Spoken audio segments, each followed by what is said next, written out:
Excellent. And we are live. Well, hello everyone, and welcome to the Gathering Madness.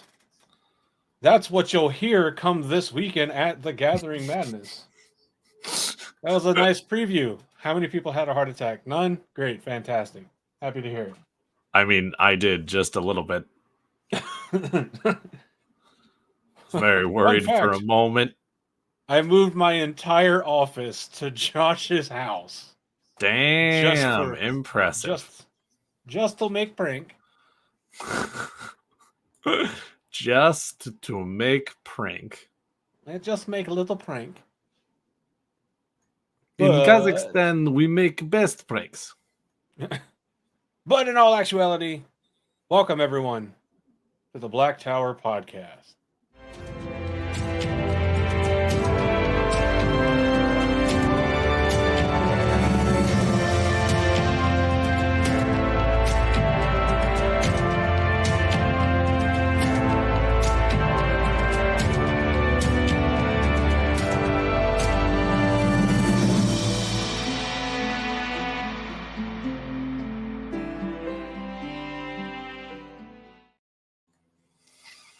All right. Welcome, And now I welcome, can full everyone. screen.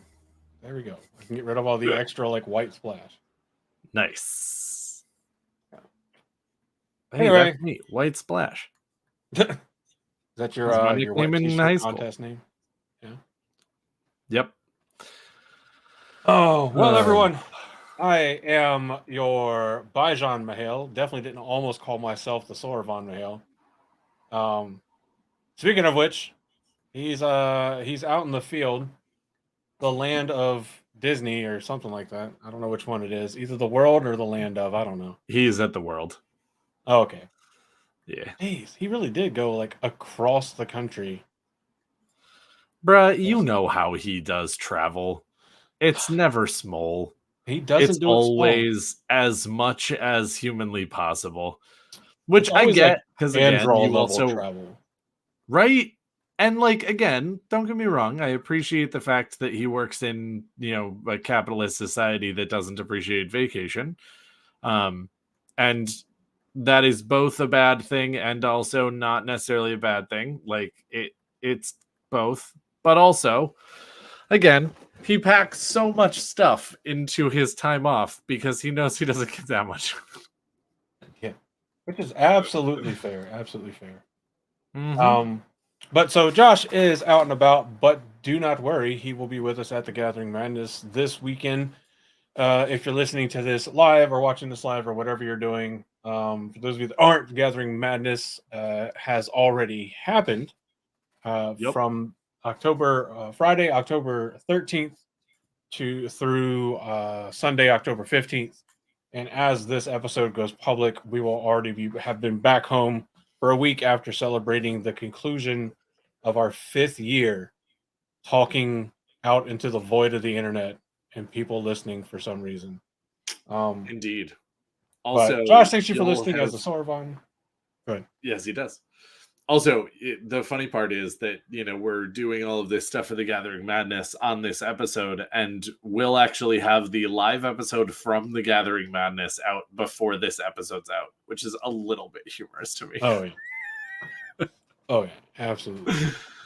But, again, I am your Bison Mahal. My name is Andrew. If you don't know who I am, which I definitely understand, and you should probably be thankful that you don't, I guess. I don't know.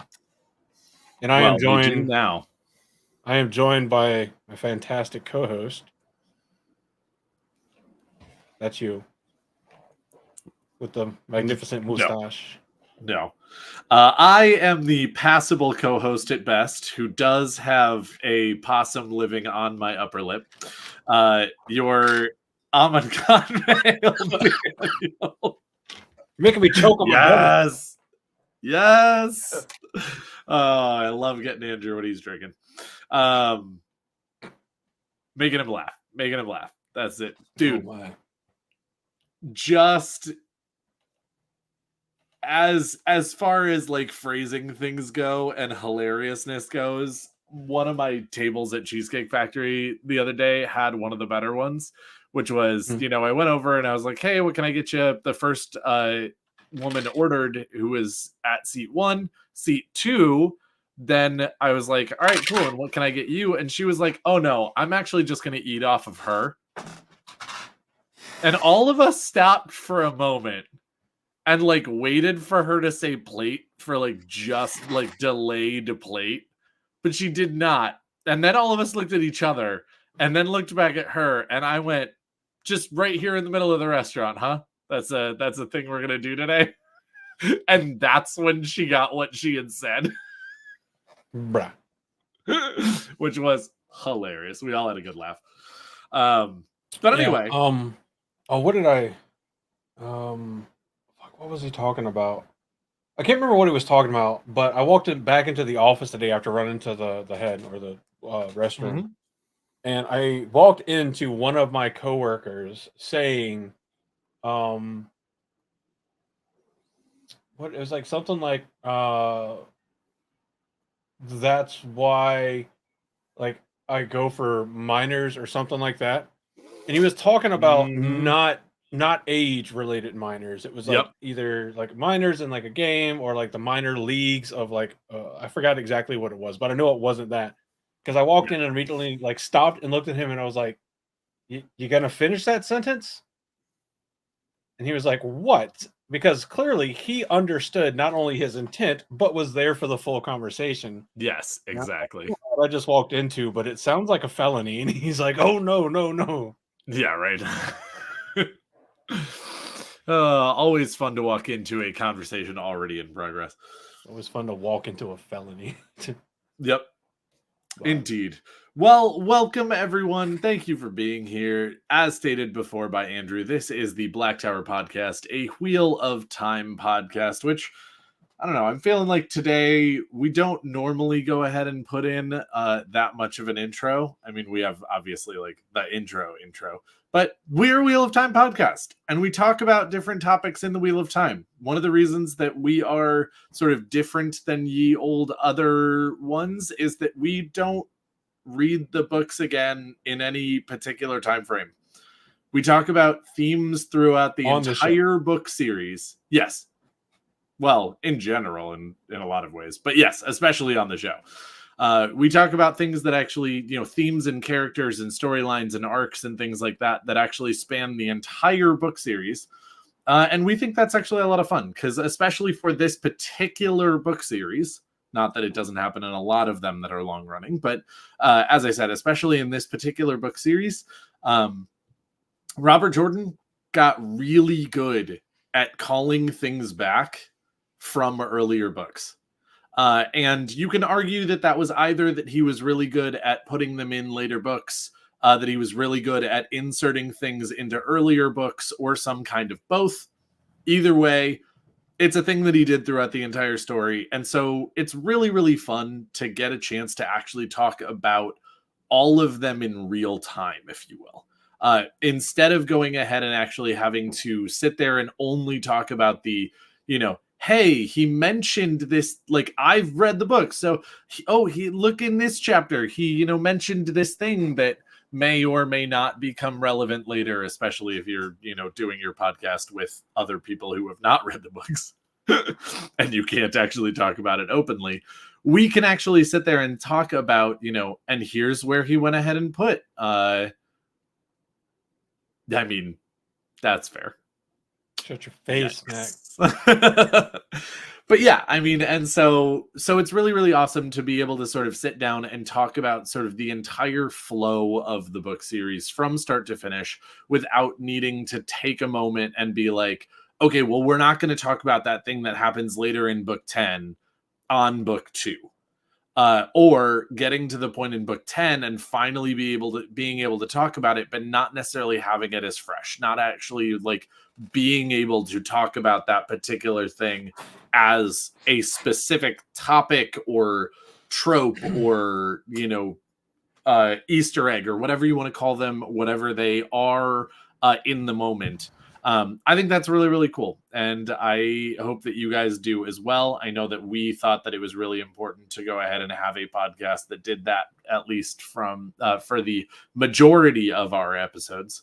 And I think that, I certainly here nearing-ish the end of 5 years have really appreciated that particular type of God, what's it? System? What do we call it? Format. There we go. That's the word I was looking for.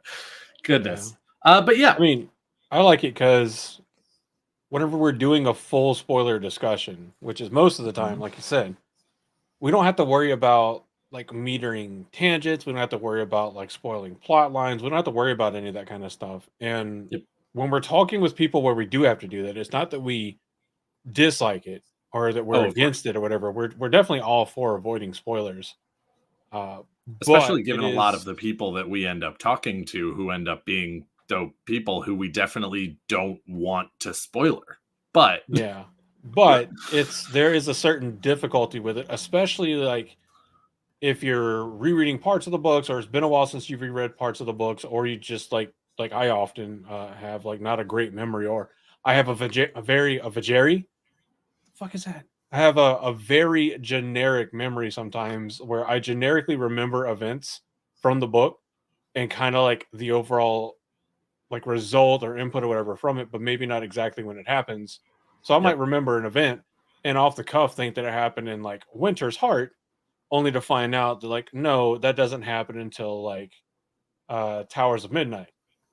Or something like that. And now you've spoiled some for somebody, and that sucks. Yeah. But in the spirit of avoiding said spoilers, we're going to go ahead and give you your spoiler warning for this episode. And it's very nice and lovely toned. Let's see if Stream Deck's buttons want to work. This is your Black Tower podcast, Wheel of Time spoiler warning. There are neither beginnings nor endings to spoilers, but this is a beginning. If you continue to listen, you may be cursed with the knowledge yet to come. These curses may include knowledge that you are, in fact, just a farm boy. Drinking one glass of wine now leads to mustache pulling and a hell of a hangover. Resigning that you will never be as good with the ladies as your friends are. Realizing Androl is bae, regardless of your gender or sexual orientation. The inability to stop tugging your braid in anger, even if you don't have hair. And understanding that the word taint is simultaneously a noun, adjective, and verb. Discovering you have more titles than actual name. The BDE, also known as Big Dragon Energy, becomes undeniable. Finding yourself promising to read A New Spring and never getting to it. An uncontrollable urge to argue over inconsistent pronunciations. Knowing that hating Gone is a responsibility, not a privilege. Again, there are no beginnings or endings to spoilers, but this is a beginning. You have been warned.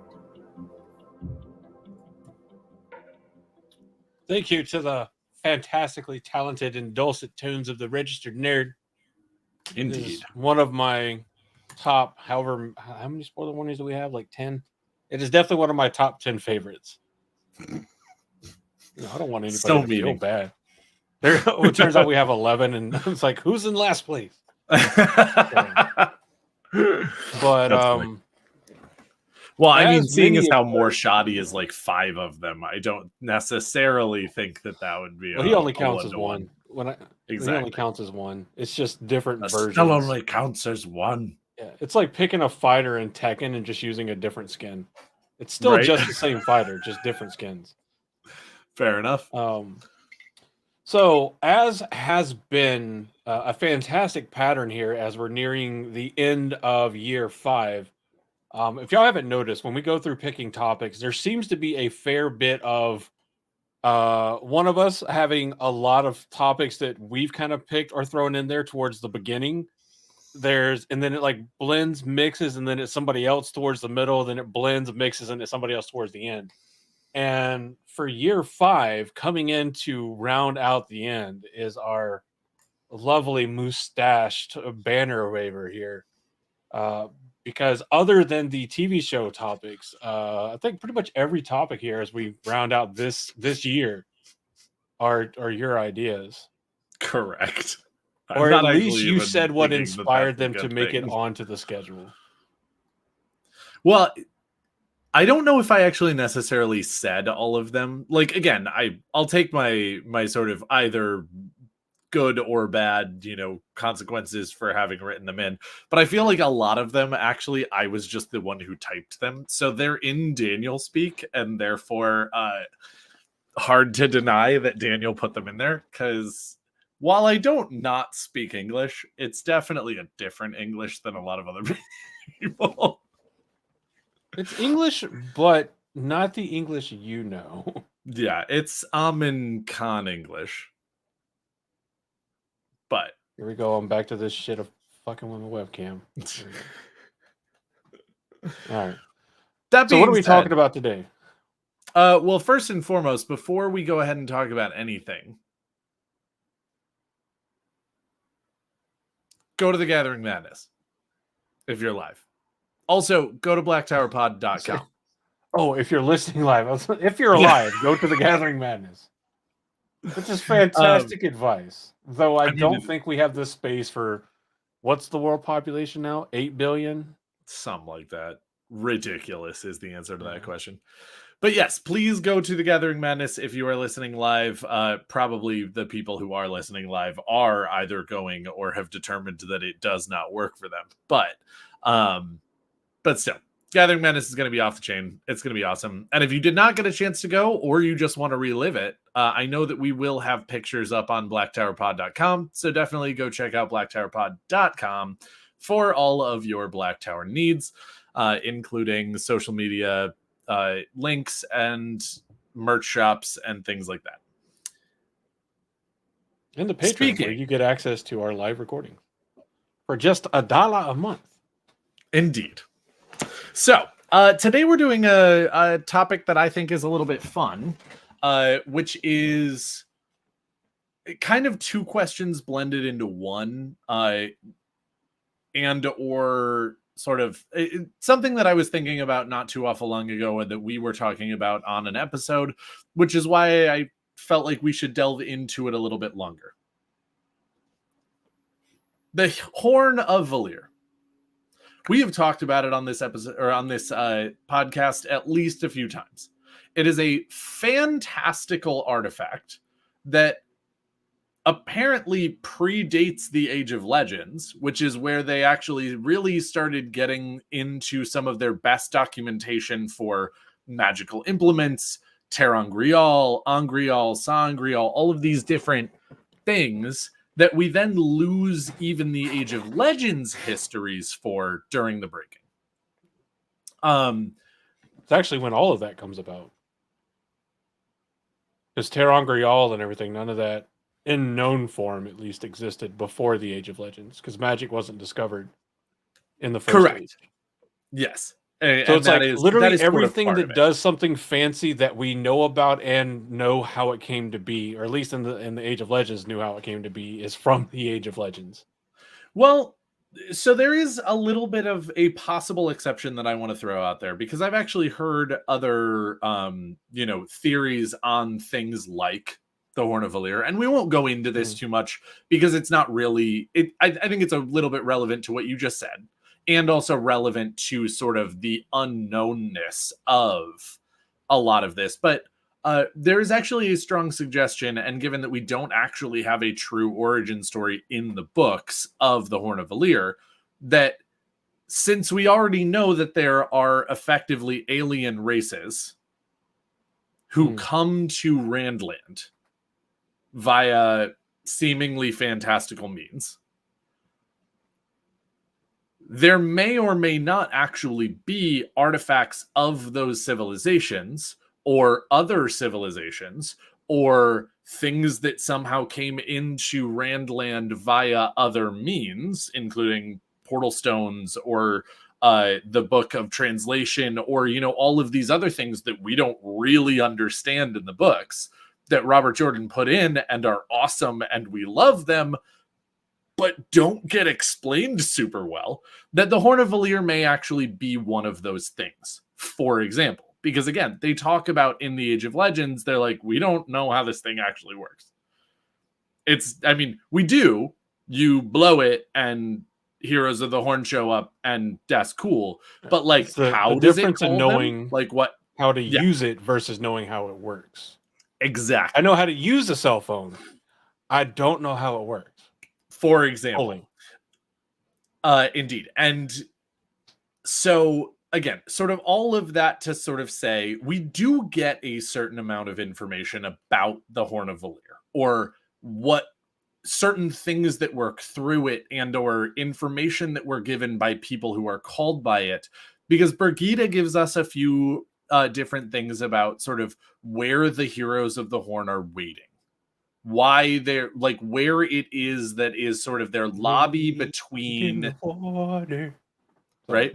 But there's sort of lobby between being spun back out into the pattern as actual living human beings with bodies and souls, and being called into the real world as sort of mildly incorporeal souls that are just being brought into a sort of more corporeal realm. We also know that Arthur Hawkwing says a handful of things, like you can choose to be a Hero of the Horn when we give you an invitation, or you can choose to not to. And once your soul is tied to the Horn of Valir, at some point, if you want it out and you don't want to keep being reincarnated back into the real world, or like into sort of Randland or the, Shanshan possibly, or, different places that these souls can go back into, that you can pull yourself out and say, no more. I don't want to do this. And then seemingly your soul does still get spun back out, but it goes back into sort of a pool where you don't go back to Teleran Riyadh, which is sort of the lobby, and know about these things. It gets washed clean and sort of, the Men in Black memory eraser and whatnot happens to you, and you just come back fresh every time. Now we also know that's a little bit of context for part of where I'm going with this. We also know that there are other entities that get reborn in a seemingly endless cycle, and that they have little choice, some choice, no choice, depending on who it is and what they're doing, about whether they come back, how they come back, and what they do when they do.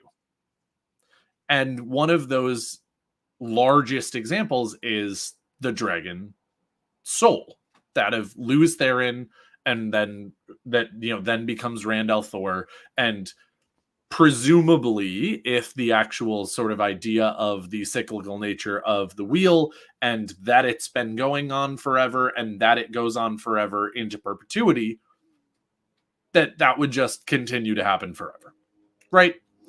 So my question to posit to my co-host, and also think about it answering myself. Before you do that, because I'm trying to find this, because I know we've discussed, like, could you decide to no longer be a Hero of the Horn? Yes, but I thought that whenever Alter Hawkwing was talking to Matt about, when invited you can choose to be, but once you choose to be, you are forever bound. Oh, that's fair. That it was like once you say yes, I want to join the club, like, you have to really make sure you want to be in the club, because once you say yes, I'm here for the party, you don't get to leave the party. Yeah, I will admit I think when we talked about it, I know I personally disagreed with, because it doesn't seem like something that would fit like the creator's narrative, like letting somebody choose to be a part of something and then forcibly binding them to it forever. Yeah. And so I will definitely say that my headcanon, unless there's absolutely a sort of a Robert Jordan interview or something along those lines where he absolutely says, no, once you're in forever. I have a hard time believing. I feel like that would be a situation where Arthur Hawkwing would actually say that to someone, or like in your invitation, he would go to people and say, once you're in, you're in. You can't leave once you've decided to be a hero of the Horn, to help them understand the gravity of the choice and only get people who were actually like really dedicated to it. But at the same time, I also have a hard time believing that that would actually be a rule forever, if that makes sense. Yeah, and it's also like kind of harder to look up now with so for anybody wondering, like, we're talking about this specifically through the lens of the books, not the TV show. Yes. With that being said, it is significantly harder to look up the book information about the Heroes of the Horn right now because there's been a finale and they play a part. Surprise that season 2 incorporates the Great Hunt and the Dragon Reborn, like they told us it would. So I've like trying to find that dialogue between Matt and Arthur Hawkwing. Indeed. Hawking, not Hawkwing. Hawkwing. Hawkwing. Yeah. That makes more sense. Hawkwing. I get it. Okay. I'm dumb. Yeah. It's all good. But right now, like anytime you look up Heroes of the Horn and Matt right now, everything is about the finale, which I'm not going to say anything about now, even though by the time this comes out, we've already talked about it. But I don't know why I'm choosing to do that. Maybe because that's not what we're talking about. No, that makes sense. I can appreciate it. But yeah, I feel like I distinctly remember that being one of the things. Like, yes, you can choose because it's when Matt asked, like, "Am I one of you?"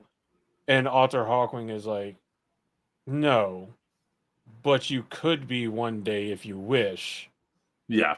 But if you wish to, you can never go back. Yeah. But that is, and I really feel like something like that. Yeah, and I really feel like, again, yeah, I don't know. I mean, that is. I'm also that not going to take Arthur Hawkwing dialogue. I'm also not going to take Arthur Hawkwing as the end-all, be-all authority on mystical items, considering what he did in his life. So, yeah, well, and also I will mention, Brandon, you are awesome. I am actually almost done with the First Age Mistborn series, and it is fantastic. You do a really good job with the things that you work on. But you are not the initiator of this particular book series, and I don't know how many notes actually said anything about every minute detail about these about this book series. So I am going to take everything that Brandon says in the last 3 books with a grain of salt, because he finished the series, and I absolutely, myself and a lot of other people, are forever indebted to him for doing that. But there are also plenty of things where he's been like, yeah, I just kind of had to muddle through that, and so I figured it out. And so, mad respect, but also, I mean, again. Yeah. I mean, that being said, like, I know I have, and I'm sure we all have, at least at points, directly disagreed with Robert Jordan about his own books. I mean, not like we're talking to him and saying you're wrong about your books, but like Robert Jordan has said, this is the thing, and we've been like, that's not my ultimately head. Like, yeah. I mean, ultimately, if Robert Jordan said that's how it is, then technically, as the creator of the material, that's how it is. That is. And then him bequeathing the remainder of it with notes to the rest of Team Jordan. Yes. You know, that is what it is. But you know, it's fun to disagree because, you know, why not? I mean, well, and of course, again, I want to sort of restate in some ways, headcanons are headcanons. And if you actually think that the world works better in some ways in your own mind for the way that you think about things, or the way that you see things, or the clues that you think were dropped, if you will, like, again, be aware that the author says that it works differently. Be aware of that, and don't stand there and tell other people they're wrong, especially when the author agrees with them. But at the same time, feel free to state your opinions. Don't shy away from doing that just because your headcanon is different.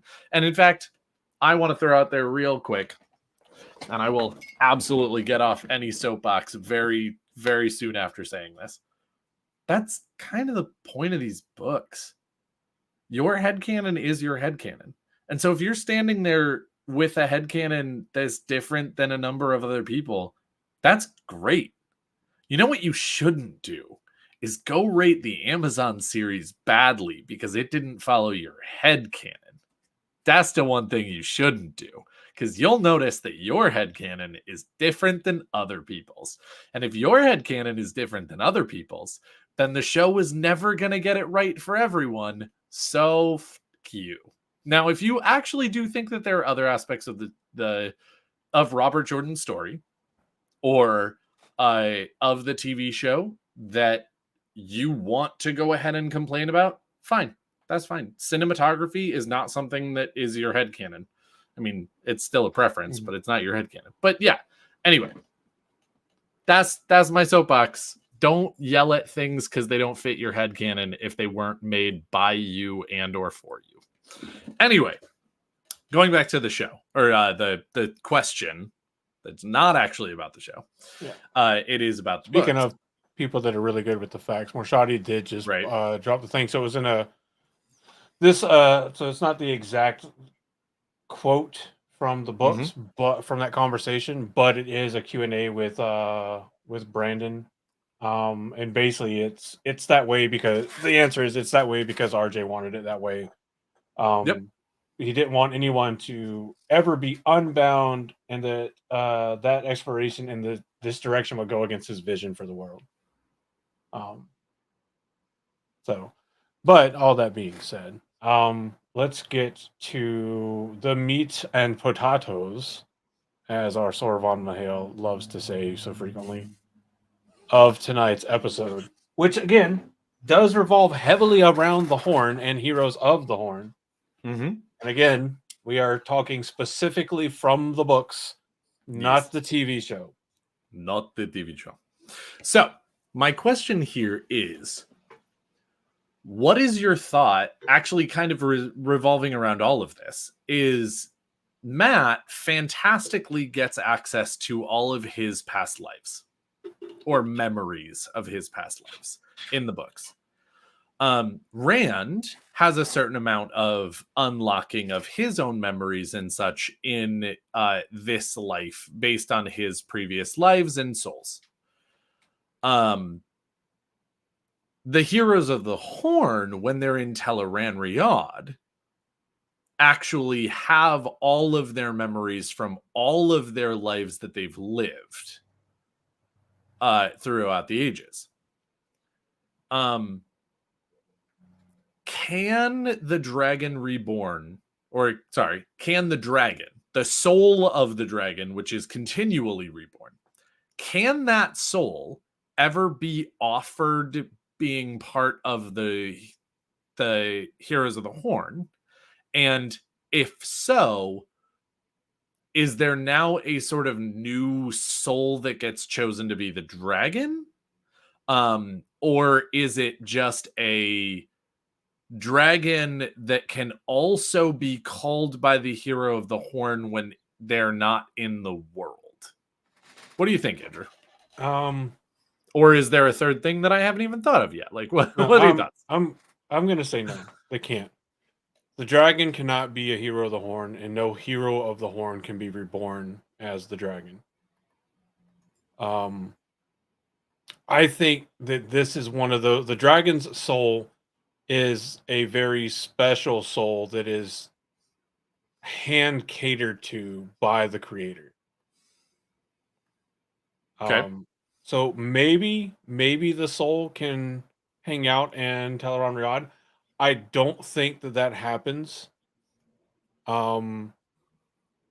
Because we never see anybody talk about encountering the dragon in Teleron Riyadh, unless it is Rand or like Luzern or something like that. I don't think so. And part of that too is like Wine pointed out in the live chat about Amara Sue. Amara Sue is a champion of the light, and the counterpart to the dragon, which is another reason why I believe that the dragon's soul cannot be bound to the horn, because it balances with a Marasu that can be bound to the horn. But a soul with they're counterparts, but I don't. Amarasu doesn't play the same role. Amarasu is a not as big as the dragon soul that the light can spin out to do smaller course corrections for the world, I think. And that it's whenever the job is too big for Amarasu or too big for Amarasu alone, or it's as critical as the Dark One's breaking free from his prison, then that's whenever the pattern pulls out its trump card and is like, that's it. We're sending in the USS Gerald Ford of this world to fix what's going on here. So for the dragon, I don't think he can be. I think the soul honestly is just too important to be potentially at the beck and call and whim of a device like the Horn of Valir. I think it's too dangerous even for the Force of the Light to be able to recall the dragon's soul at any time with the powers of the dragon into the waking world. I think it's too risky because you have the nature of the dragon where he can either side with the light or he can side with the shadow. Or he can just die. And then like the pattern goes into like, oh shit, execute order, deploy fucking everything mode. So yeah, I think the dragon soul is too important and too unique. So bound to the wheel, but not bound to the horn.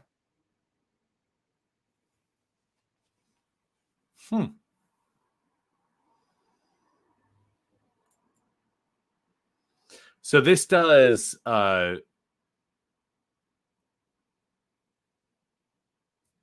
there's an interesting post that Morshadi actually just put in, that someone was interviewing Robert, obviously, or asking him questions, and they said, regarding the dragon and the dragon reborn and Grendal's thoughts about Ishamael's musings, is this soul born in any other age, or only at the advent and, theoretically, of course, the closing of the third age as the dragon / the dragon reborn? Robert Jordan's response is, this soul is one of the heroes and bound to the wheel, spun out as the pattern wills. It is born in other ages, but in a non-dragon incarnation to suit the pattern of that age. Her interpretation, the questioner's interpretation then, reminds me of the fact that Arter does actually call Rand Luz Therin when he sees him later on. And so I don't actually know. Again, it is unclear whether they would have actually seen each other.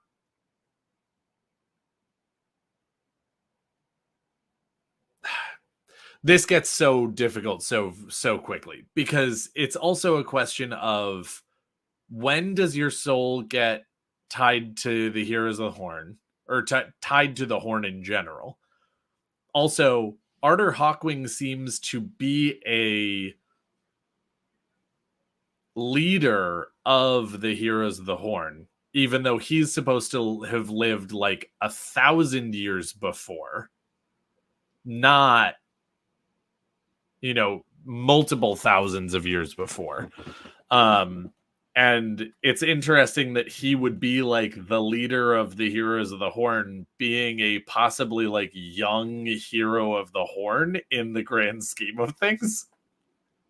And so I don't know. It makes me think that maybe you can also choose what life you come back as. Like maybe Arter Hawkwing has actually always been a soul that has come back over and over and over and over again. But his most recent iteration was Arter Hawkwing.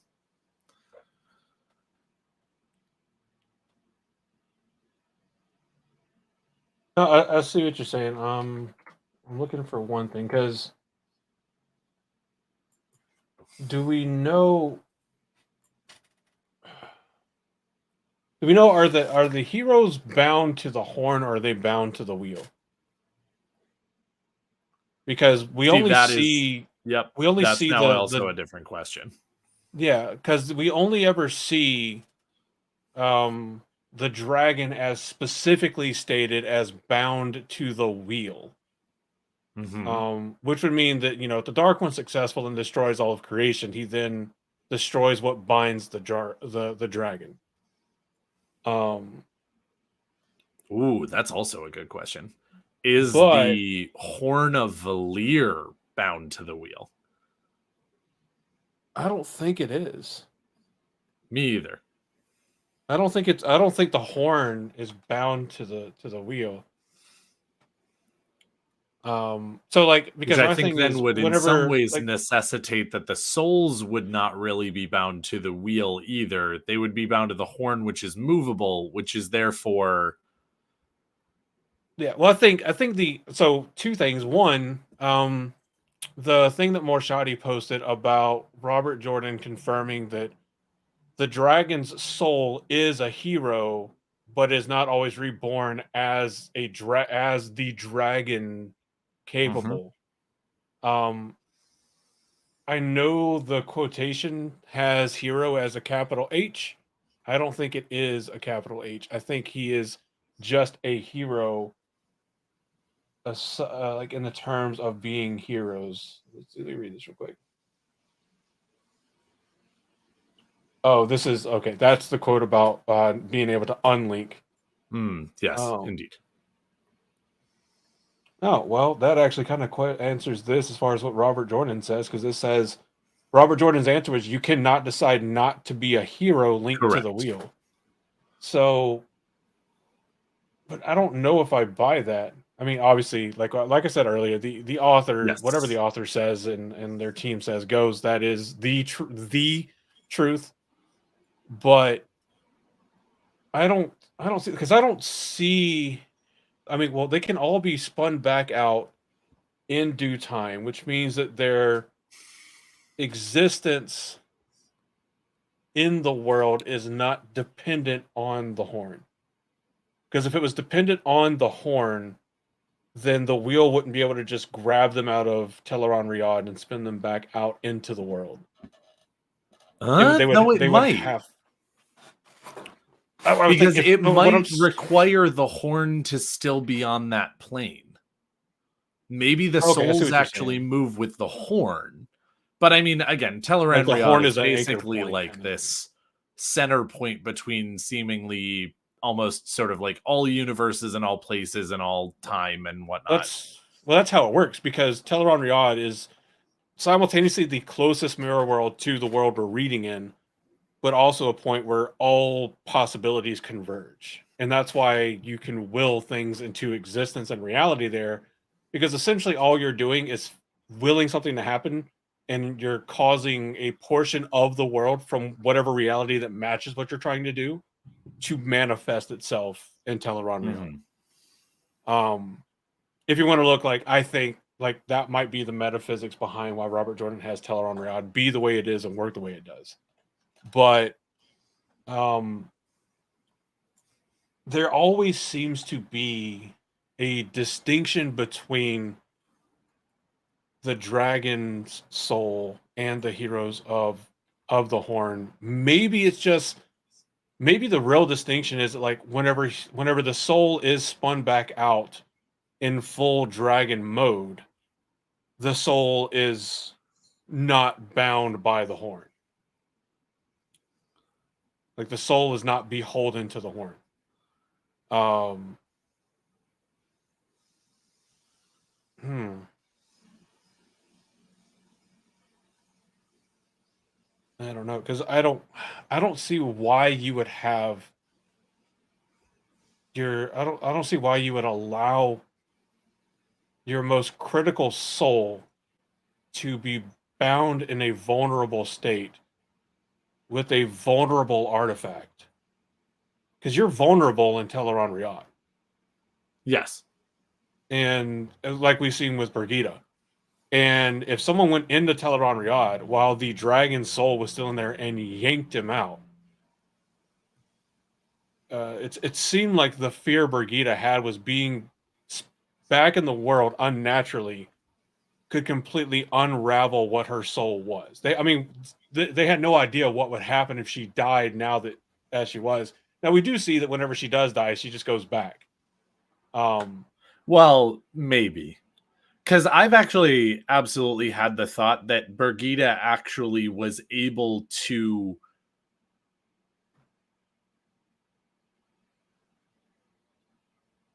elevate herself to a level that would have gotten her an invitation back into the Horn, even if she wasn't connected to it anymore, in the life that she lives outside of, or like after having been wrenched out of Teleran Riyadh. But it's also interesting because, I mean, Birgitta also mentions that there is that there's like a special place in Teleran Riyadh that the heroes hang out, and that it is actually an area of safety, and that Geidel is continually being like, hey, stop leaving that place to help these people in Teleran Riyadh. You need to stay in the place that's safe. It's dangerous out here. Stop. And she goes, we have to do something. And of course, it actually ends up getting her removed from the pattern, or removed from Teleran Riyadh, not the pattern. But it ends up, giving Moghedien the opportunity to wrench her from Teleran Riyadh. So maybe then it might be better to say, or more fitting to say, that all heroes, including the dragon, are bound to the wheel, but not all heroes are bound to the horn. In fact, because again, I feel like Matt is actually also another hero tied to the wheel. Maybe not. Maybe he's not necessarily a hero. But again, I mean, he recognizes that he has been some pretty dope-ass souls, or that his soul has been some dope-ass people in his memories that, again, is definitely being spun back out with, some regularity. But... Yeah, I mean, so then the question I think would become, if the dragon is a hero, we'll just with that one right now, is a hero, sure, and the dragon's soul is reborn like like every other hero soul, but doesn't always get reborn with its dragonness. Like that's an extra power multiplier that the pattern puts on the soul.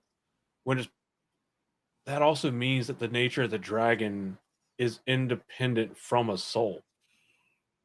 If the pattern can put it on and take it off, then what makes the dragon isn't related to their soul necessarily at all. Well, and it also does that mean that like anybody could be reborn as the dragon? Well, that's part of it that I'm sort of feeling, but also if you kind of look at it that way in a lot of ways, it also means that when you actually have that dragon mantle placed on your soul, you would then remember all of the other souls and or your soul previously that had that mantle, but not seemingly remember any of those times that you were not the dragon. If that makes sense. Is that why what if all the heroes, like, this is just a fun thought, I don't think this is actually how it works, but what if all of the heroes are beholden to the dragon banner because at some point they have all lived a life as the dragon? Oh, shit. And so they respect the struggle of the dragon, so when they see it, they feel compelled to assist because they've all been there. I actually really, really like that idea. I don't know if it's obviously, what Robert Jordan would have said, but I actually really like that idea because you know what? I know that we're a big group of people being like, hey, bro, I understand. I've been there before. It's just a big support. Cry it out, buddy. Cry it out. This sucks. We've all been. Don't worry, Luce Theron. It's all right. We've all been here before.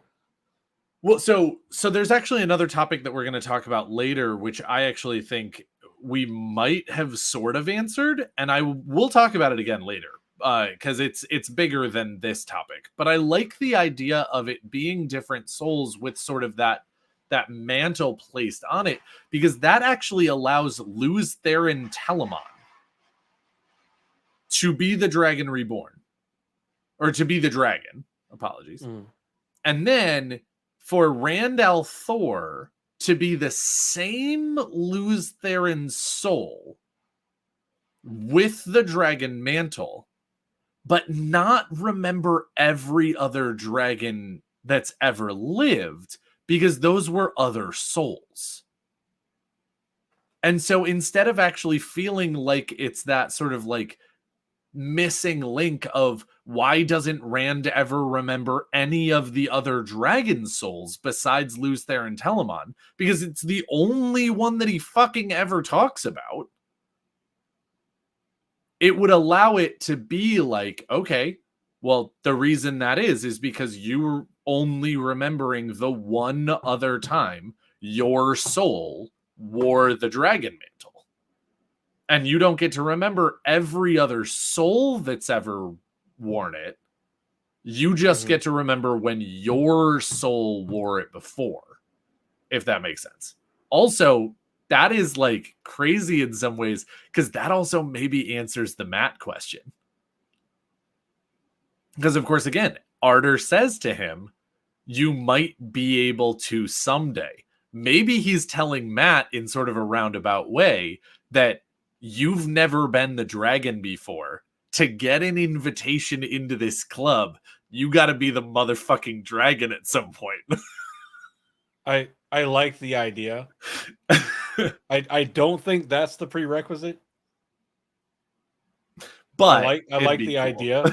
Like that's your membership card. Like, I served as the 385th dragon. Welcome to the club. But I like one of these things because we keep talking about like the banner always comes up with these kind of discussions around the Heroes of the Horn and everything. And I've seen this same Q&A thing posted several times where somebody asks if the banner and the Horn of Valyr were created at the same time. RJ says no. And then somebody asks, then why did Hawking tell Rand to produce the banner at Falma before he could attack? One, Hawking didn't tell Rand to produce the banner. Rand, no, he didn't tell Rand to do it. He told Matt and Perrin basically that it needed that the banner's there, that it needs to be flown. And because the banner was present, they had to follow it. Had the banner been leagues away, they could have done whatever the Horn Sounder wanted. Like, they wouldn't have had to follow the banner, but because it was present, they had to follow it. Not the banner as a prerequisite for the heroes to act. Yes. Of course, maybe I'm that wrong is also about my reading about telling that. Rand, but yeah. And it's hard to keep up with all the sheer information that Morshadi's like dumping on us, which is great.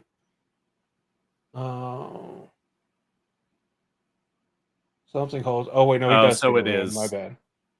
According to this, it's Rand. He doesn't tell him that it has to be up there. He's like, "Oh, you're here. Do you also have the banner?" Because he recognizes him as the dragon. Well, also, again, we know that Rand is a huge Ta'Viren, at least at that point, given being the dragon and the life and even becoming sort of Bodhisattva Rand. And so my bad. It's entirely possible that he is standing there holding the Heroes of the Horn where they need to be. And then he's like, oh, it's because of the banner. Like, he might be wrong. It might actually just be Rand himself that is holding them there. There's two things. So if the horn predates the banner, or they weren't at least made at the same time. If the banner was created, let's assume in the Age of Legends, because that's when I think it was created. Agreed. Or maybe early Third Age. It might have been like somewhere around the Breaking, I think. if it was created to be a safety mechanism to keep the horn and the heroes of the horn from being summoned to follow someone that they don't want to, or to be able to be used against the dragon, whatever the case is, you wouldn't store it and the horn together. You wouldn't. You don't put the thing and its safeguard in the same fucking location. You don't. I mean, Age of Legends, even they were smart enough to put the access keys physically separated by many, many miles from the actual Choden Call. If it was necessary for the function of the Horn of Valere. If they weren't created at the same time, then the horn still works without the banner. It's not a prerequisite unless the banner somehow predates the horn, but then seemingly the only function of the banner is to override the horn sounder's control of the heroes of the horn, which is a weird thing. Which is already to feel weird. Like it needs, yeah. Yeah, because the heroes also say that they have free will; they can choose to fight or not. Yep. Which means that the idea of the horn sounder having control of them is also maybe not true. Well, okay, so there may actually be something to that. And let me sort of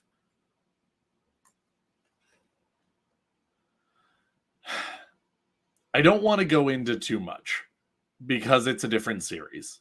And it's a Brandon series, not a Robert series or anything like that. But it is an interesting thing of, again, that sort of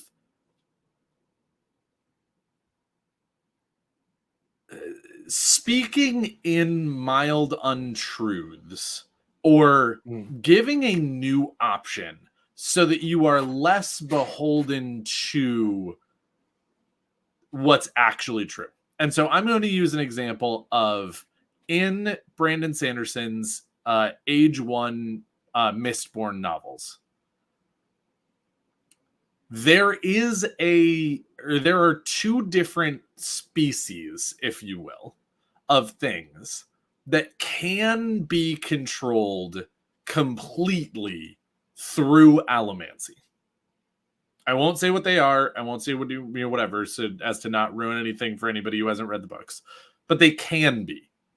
One of them decides to go ahead and go to the Mistborn and whatnot, and give them a piece of paper, if you will, and say, we will follow individuals of you via contract so that you have sort of control over us. And so throughout the years, the Mistborn forget that they could actually have full control over everything this species does if they just took them over mentally.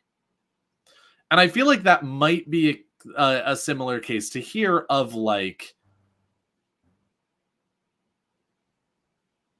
maybe the heroes of the horn are actually 100% beholden to the horn sounder, but nobody remembers the keywords. Nobody remembers how to actually make all of the heroes do exactly what they want. And so the heroes come back and they say, oh, if anybody ever actually finds that out, we might be screwed. Let's tell them that we have free will and that we follow the banner, because they'll buy that, right? Like it's that sort of idea of give them a lesser agreement so that they don't go looking for the bigger one, if that makes sense. Yeah, maybe. I could kind of see that, but I don't know. Like that's just what I mean. Like for me, like it's almost. I don't know why it feels so pet peevey to me about the banner being a prerequisite for the horn to be used,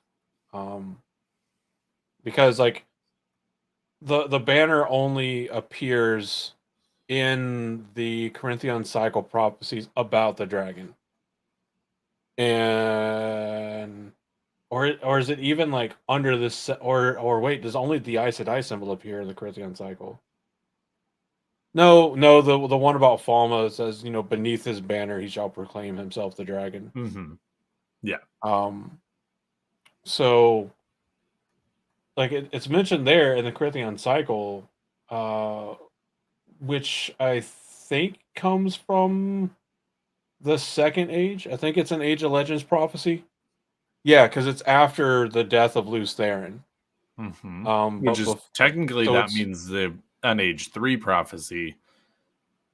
Because Lews Therin's death effectively ushers in the Third Age. Again, there might be a little. It's right there on that border. It may be. Yeah, it might be like if you pick a hard date, it might be before, it might be right after. But just it is like after Lews Therin's and death. BC are not quite. Yeah. Yeah. Yeah. So there's that. I mean, so to me that's pretty much like a settled issue.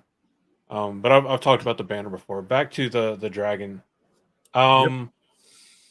So agree that the soul of the dragon, whoever is holding the mantle of dragon, is bound to the wheel and falls under the classification of heroes. Maybe the fact that the mantle can be put on and taken off is what makes that soul, whenever it's put on, not beholden to the horn. That it's like the pattern reaching in and be like, you're wearing the mantle this time. You're getting spun out with the OP trump card, but you got to figure it out. Look at me. You are the dragon now.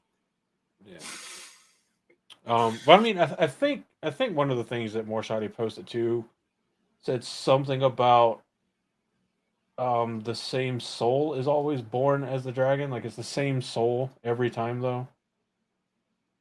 I didn't read any of them that way, and it might just be a reading thing. But yeah, so it's part of the one where it was talking about being bound to the will. This soul is one of the hero. Well, theoretically, closing of the Third Age as the dragon were born. Robert Jordan said this soul is one of the heroes and bound to the wheel, spun out as the pattern wheels. It is born in other ages, but in a non-dragon incarnation to suit the pattern of the age.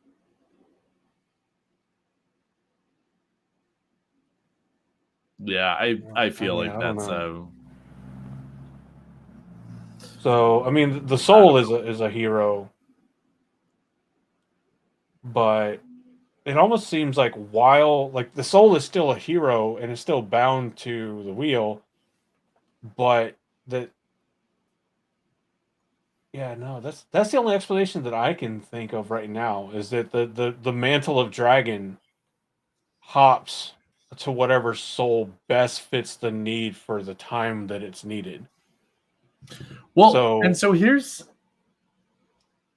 now a new question that actually might answer one that I asked earlier, as far as what do you think in some ways of. I mentioned sort of the Arthur Hawkwing being a weird choice as the sort of like leader of the Heroes of the Horn, or at least the one that stands at its front and talks to the horn sounder and blah, blah, blah, blah, blah. But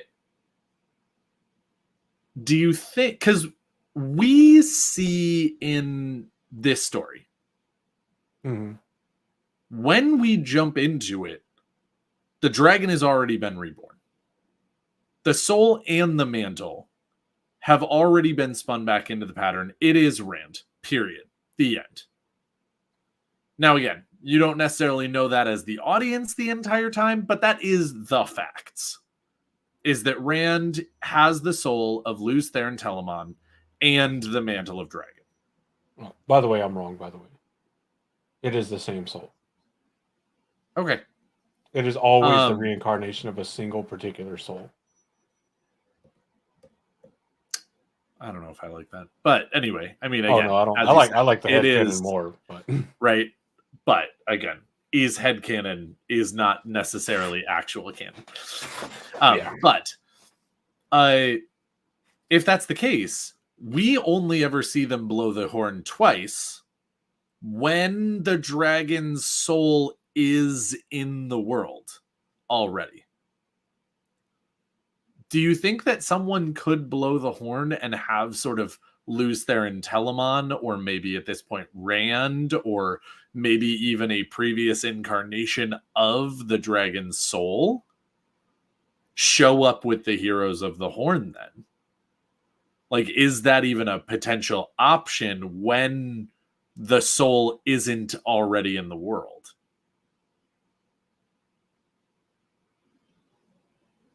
Because again, with everything that's already been stated about how much the heroes claim they have a choice, there's an invitation that's given out and you get the choice to join, blah blah blah blah blah. Does the dragon almost have sort of like the ultimate choice of like, well, I get to like come and go as I please when the horn is blown, and sometimes I'll join them, but since I'm not actually bound to the horn, you know, I know that it's been blown and I can join them, but you know, I don't always have to. Like, what do you think? Sorry, I'm reading Morshadi. Morshadi finally hit the enter button. Indeed. Which are just giving you shit because we can. So Morshadi says his interpretation of the heroes of the horn and the heroes.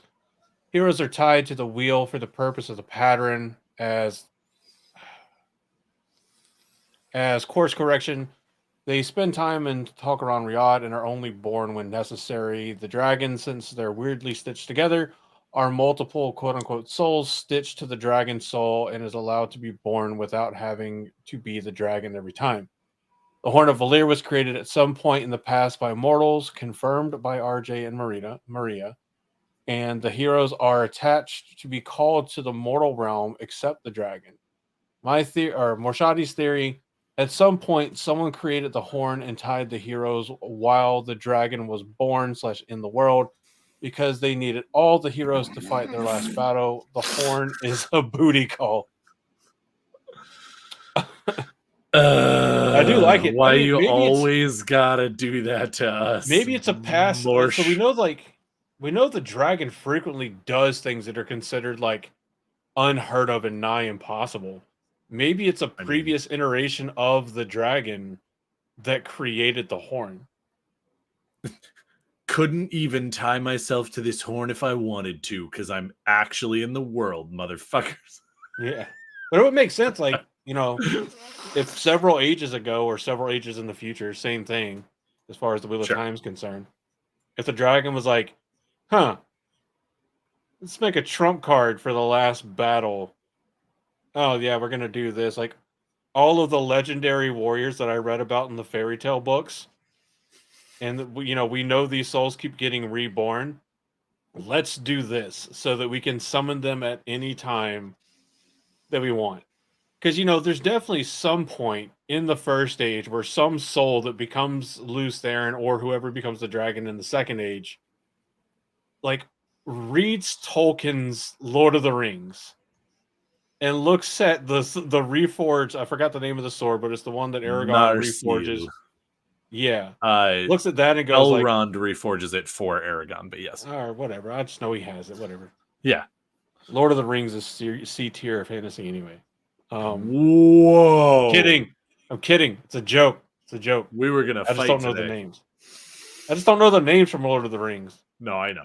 So, but like some previous iteration of the dragon, while he wasn't the dragon but was still the same soul, was like, neat. And that memory stuck. And so he made a horn that definitely doesn't look like the fucking atrocity in the show. The fuck is that thing? Wow. I hate the way it looks. We'll talk about it more. I believe you do. Yeah.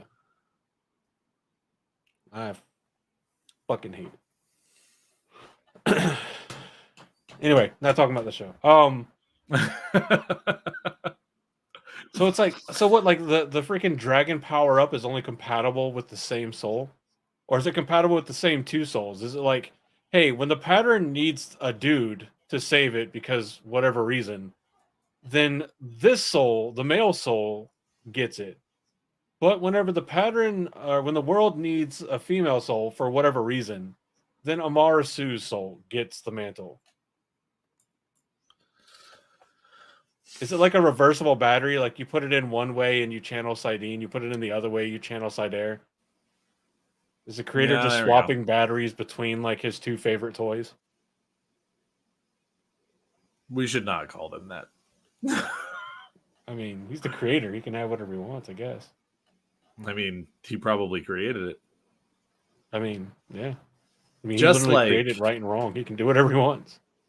just like AdamandEve.com. Oh god.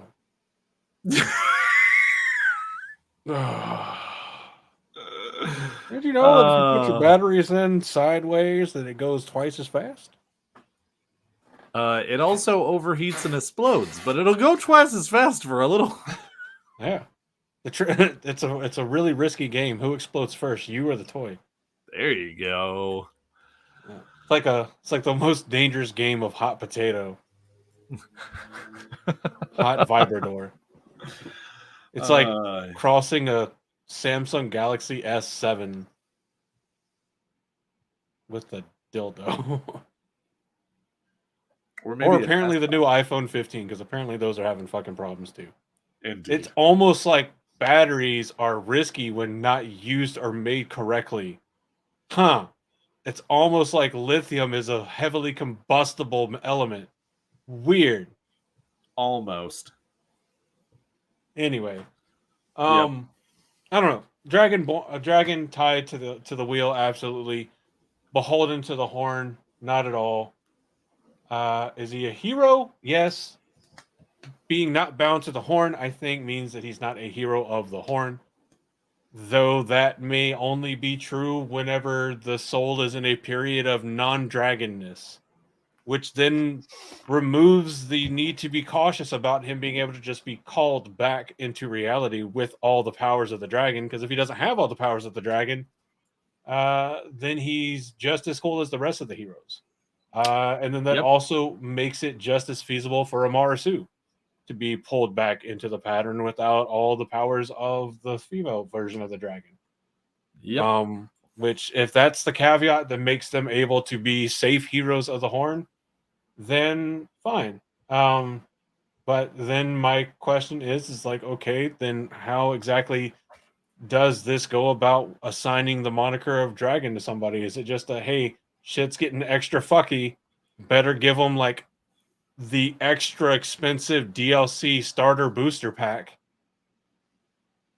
It's like that person that paid $300 for a $70 game just so they could kill every enemy at the start of the game. Yep. Which doesn't actually happen. Normally it's like cosmetic shit or maybe slightly better stuff, but which is even worse. Like if I pay actual money for in-game stuff to be better whenever I start playing the game, and it very quickly becomes like negated by better stuff early in the game, I feel like it's such a waste of money.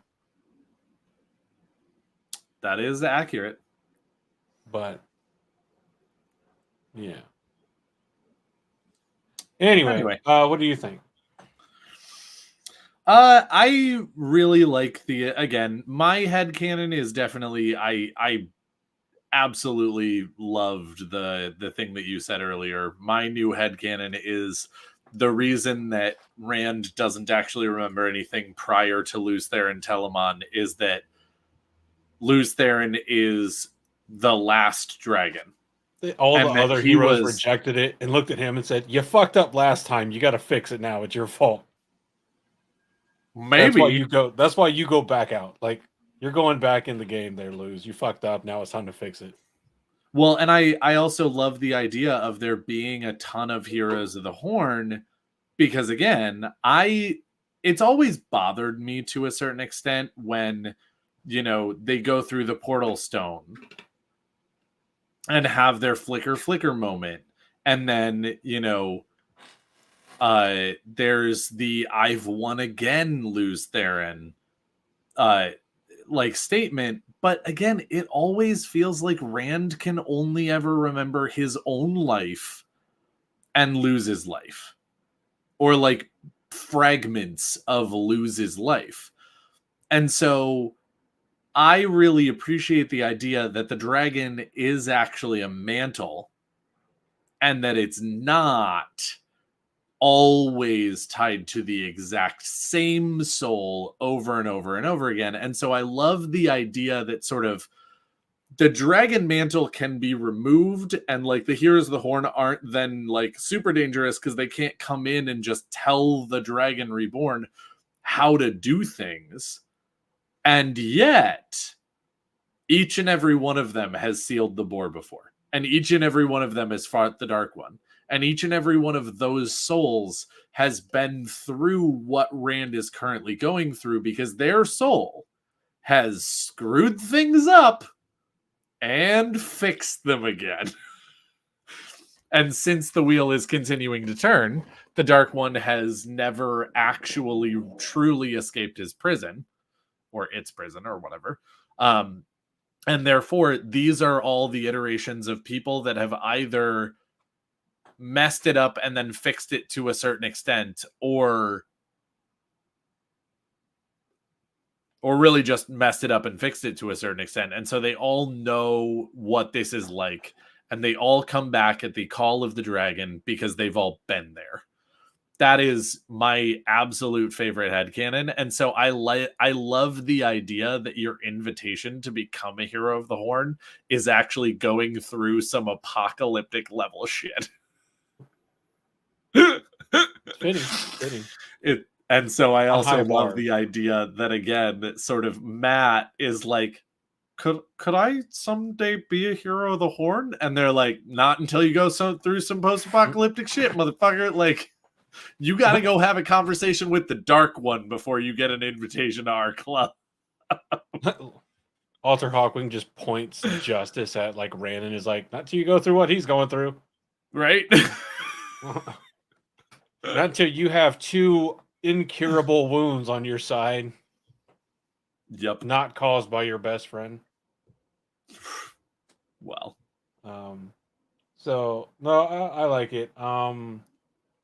And with some of the stuff, like there's the alleged contradictions about like the dragon and the heroes and everything like that. So like, I know one of the ones that used to be discussed a good bit was, you know, if Lews Therin, or not Lews Therin, if Alter Hawkwing tells Rand, like, hey, we've come to the horn, but we must follow the banner and the dragon, or tells whoever.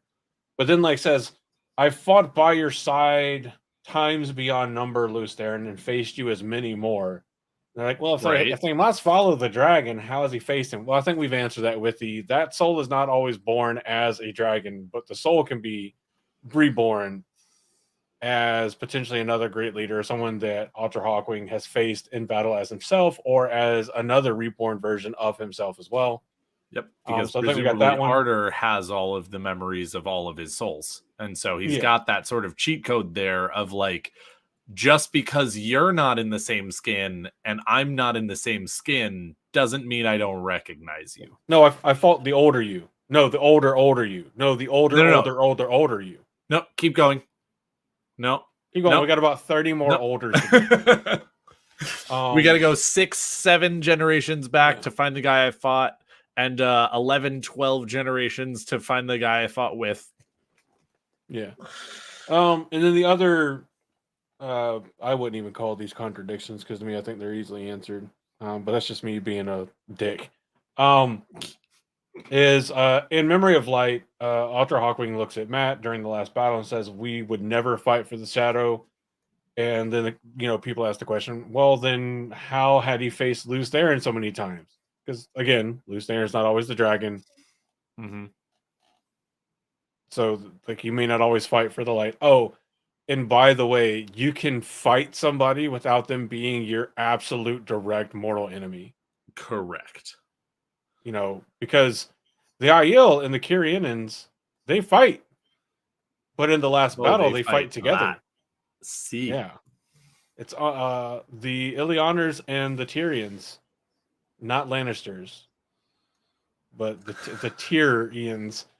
They fight all the time.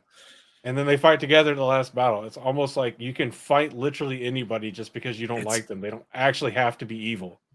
It's almost like the Shan, who are actually one of the worst people, sort of groups of people overall, and the White Cloaks, who are at least a very close second, if not maybe actually worse than the Shan on some levels.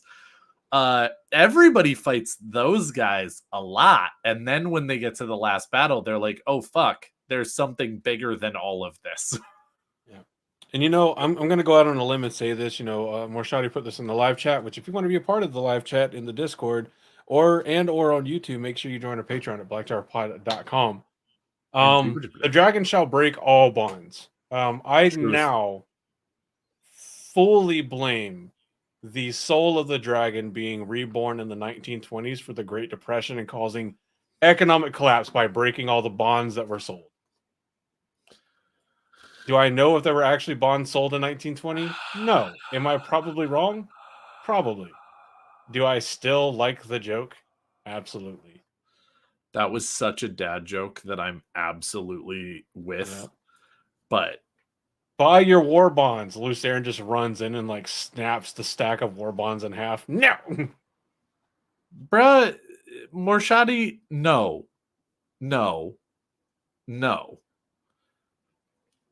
The show made one of the White Cloaks palatable, Joffrem. One of the White Cloaks palatable sort of because he's pretty, Dane. And one of the White Cloaks, the worst motherfucker in the show so far, Valda. What are you talking about, palatable? To be fair, he was already that bad in the books. No, I agree with that. I absolutely agree with that. And again, Joffrem is passable in the books, and Dane is obnoxious from day one. Well, Joffrem's good in the books because we don't get to see him that long. That's also not wrong. I also agree. And Dane is pretty decent in the books. He's just kind of like a follow along puppy until,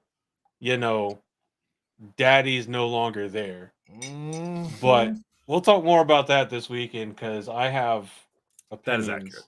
I believe you. Yeah. So, dragon. We've learned a lot about the nature of the dragon's soul. He is amongst the ranks. Per Robert Jordan, he is the soul. So the same soul is always reborn as the dragon. It's always a specific soul reborn as the male dragon, and presumably then also the same soul always reborn as a Marasu. Presumably, yep. The soul that is taking the part of the dragon is not always reborn as the incarnation of the dragon abilities or the dragonness or the dragon. Depending on what the pattern needs. And when things get so fucky-wucky that the course correction needs to be major, it seems like the creator turns on the cheat mode for all of creation and goes, ungodly power, I'm going to give it to you. Again, it's like your power's been sealed away, but I will unlock your power. It's Alucard, restraint level 0, unlock. Except more. More. Yeah. So then I would assume that whenever the soul is going to be reborn as the dragon, he's not beholden to the horn, but I'm sure the pattern also works in a way to keep the horn far enough away to where nobody's going to blow it to potentially interfere with that. Though that does raise the question, because it always raises more questions, bud. Always. Can the Dark One intercept a Hero of the Horn's soul if they're reborn or pulled out and killed? Can he intercept them and then break them from their tie to the horn or the wheel? My answer to that would probably be no, because if I remember correctly, you actually need to be tied to the Dark One to have him be able to grab your soul. Like, we've actually discussed sort of that as far as like the oaths they take and such like that sort of ties them at least loosely to the Dark One, which is part of where his ability to find them and grab them and stuff them back into bodies comes from. That's at least my headcanon, if not actually sort of like things that we've talked about as fact on the show. And I think that already being tied to the horn means that you are outside of the Dark One's control. Now, granted, again, being pulled out of Teleran Riyadh, all bets are kind of off as far as Brigitte is concerned, which is part of why I think that she's so worried. because she doesn't really know what kind of ties that breaks, or whether it breaks any ties, or whether the Dark One will actually be able to get to her or anything like that. I would probably say that the answer is still no, that you'd actually have to make like oaths to the Dark One for him to just be able to grab you. But I don't know. I mean, it's entirely possible that that's a thing. Because if he is actually legitimately Lord of the Grave, I can appreciate sort of the idea of him needing to very actively be grabbing your soul. And that he only has so much ability to do that at any given time, which is why he doesn't just take everyone's soul all the time and turn them to the dark. But I also feel like the Heroes of the Horn would have some kind of give you some kind of protection. Well, he has two prerequisites. Well, there's two things about the Dark One. The Lord of the Grave thing is a misnomer because he doesn't have complete dominion over death. Yes, and we have talked about that before, but he doesn't. No soul snatched by the Dark One is reborn. It's like a pseudo resurrection. He has to have a vessel to put the soul in. He can't grab souls and just hold on to them. Basically, he does like the whole like Kung Fu Panda third movie, which was still garbage, or second movie, just still garbage. Fucking peacock shit. Like I fucking hated it. But the Tai Chi redirection of the soul, like he does that and redirects the soul into a body. But he also can't change the personality of the soul. I mean, that's also true. Yes. So it's kind of like one of those things like, could he grab like the most noble person's soul that fought for the light and throw them in a body of his choosing? Absolutely. Would that person immediately follow the Dark One for that? Absolutely not. So then you would have to spend the effort to intercept the soul, waste one of your bodies because you have a finite number of those, especially if you're trying to keep ones compatible with channelers for that, for your example, chosen. yep.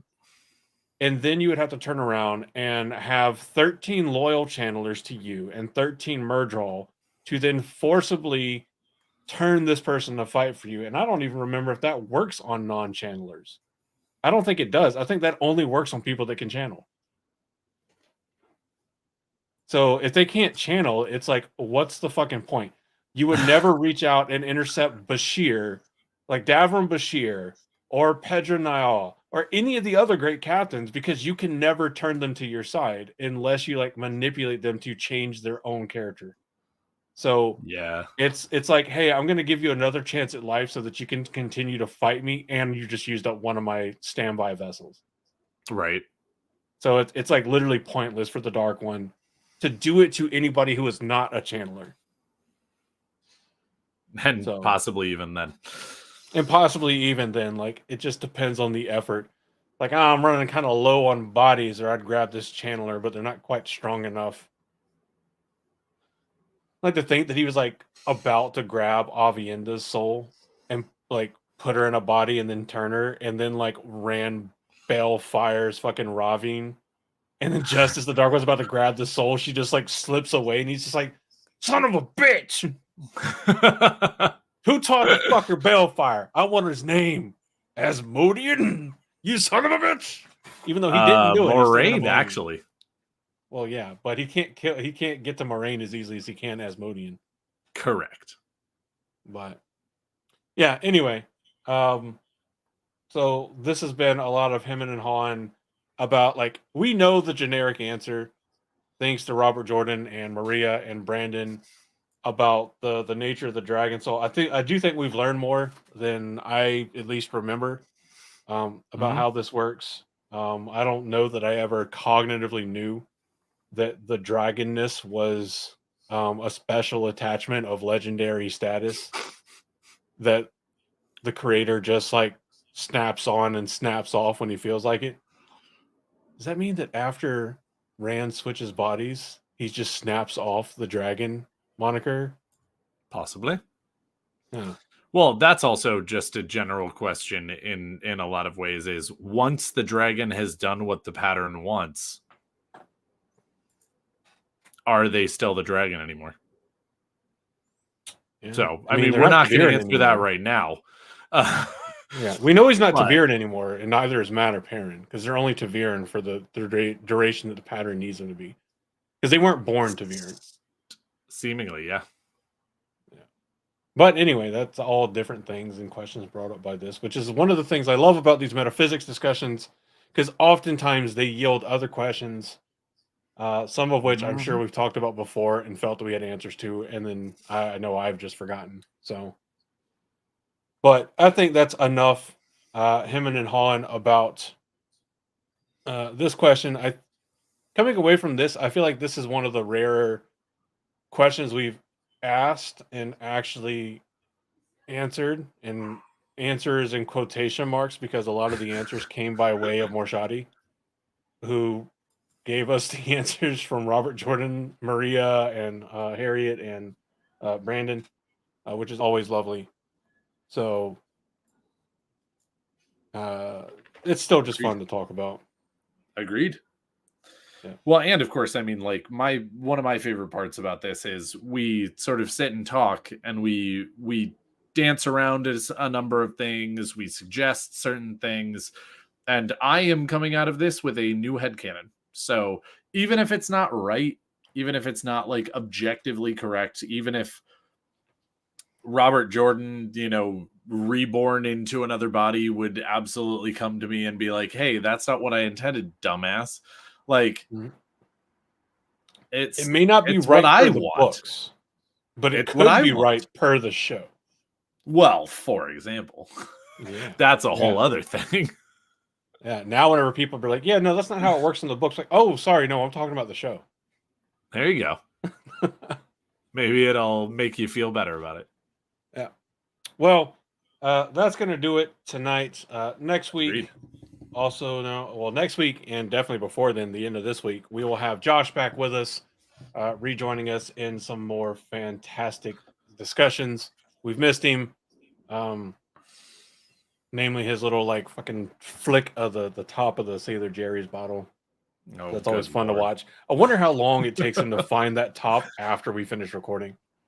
But we'll be back. If you're listening live again this coming weekend, Friday the 13th, all the way through Sunday, October the 15th, is the Gathering Madness. For celebrating the conclusion of 5 years of doing this here podcast. So if you are making it there in person, we're looking forward to seeing you. If you can only join us online, thank you for wanting to be there. And we look forward to seeing you online as well. It's going to be a blast. It's going to be a really fun time. And we'll be talking about a bunch more stuff there. If you're listening to this when it's available publicly on YouTube and wherever you get your podcast at, go on YouTube and check out our live streams from that weekend, namely on the 14th, which is that Saturday, because we will be streaming as much of the Gathering Madness as is possible. So if you missed out, you can go and watch it there, and you will not have missed out. But we're going to continue getting ready for that. Thank you so much for listening. And for those of us here at the Black Tower podcast, I have been your Bajan Mahale Andrew. And I have your Sorvon Mahale Josh. Where's the bottle?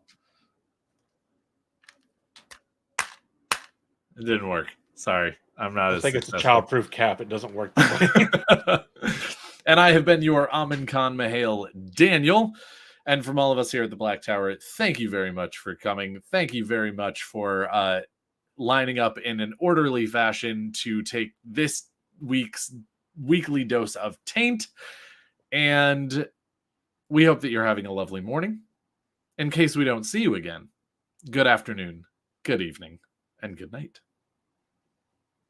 The shadows, always watching, always running the show.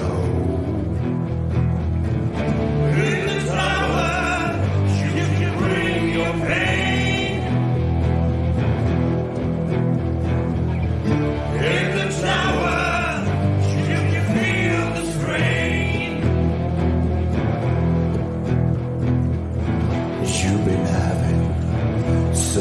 trouble, just fitting